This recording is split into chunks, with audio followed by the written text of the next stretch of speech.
Olá pessoal, tudo bom? Então, dando continuidade, a gente vai estar vendo aqui agora as leituras que a gente faz a partir então daquela curva granulométrica que traçamos aí nos ensaios aí de granulometria. Né? Primeira coisa, né, as caracterizações que a gente vai tirar vai ser o diâmetro efetivo de partículas, né, que é o equivalente o D10, né, que é o cálculo corresponde, né, o diâmetro aqui na curva granulométrica, no qual passam então apenas 10% das partículas. Então esse aqui vai ser o diâmetro efetivo. Aproveitando aqui, tem uns outros dois valores que a gente vamos guardar aqui, que a gente vai utilizar depois, né? Os cálculos é o diâmetro D60, né? D30, eu acho que não, mas enfim. Acho que o D60, se não me engano.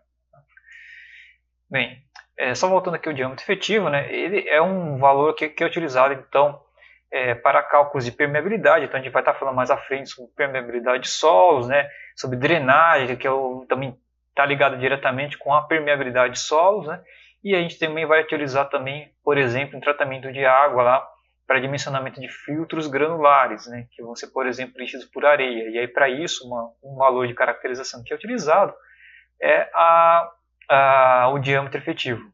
Então, é importante que o conhecimento, né, desses valores para caracterizar esses materiais, né, e vendo o quê? Porque a gente está interessado na permeabilidade também, tanto em drenos quanto em filtros. Né? A gente quer que a água passe facilmente nesses materiais que vão estar preenchidos por solos granulares. Né? Bem, outra característica que a gente vai utilizar nessas leituras da curva granulométrica é a uniformidade ou desuniformidade. Né? Então a gente tem aqui o coeficiente de desuniformidade, né? Que é a relação entre o D60 e o D10. Então, o diâmetro de partículas nos quais passam 60% das partículas e o 10 que passam 10% das partículas. Então essa relação aqui vai dar o coeficiente de desuniformidade, né?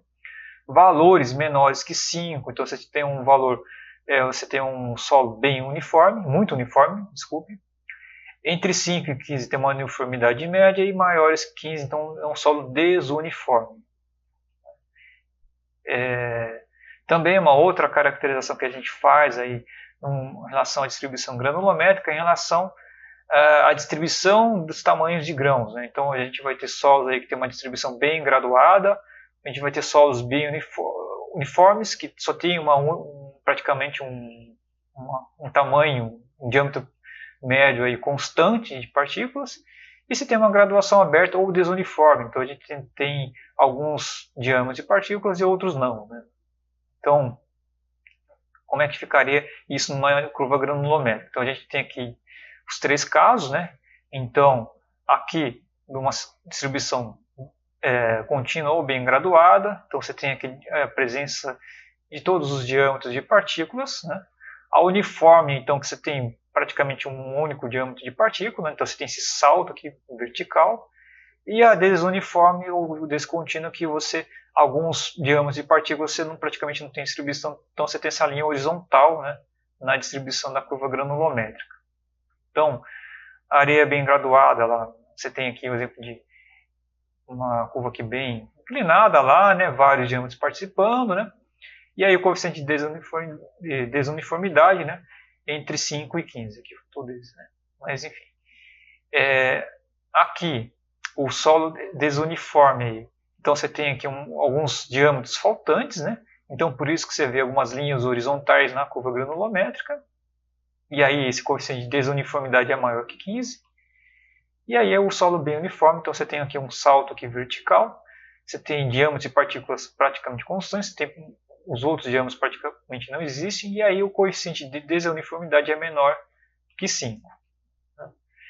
Então era isso, né, gente? E aí a gente se vê então no próximo vídeo.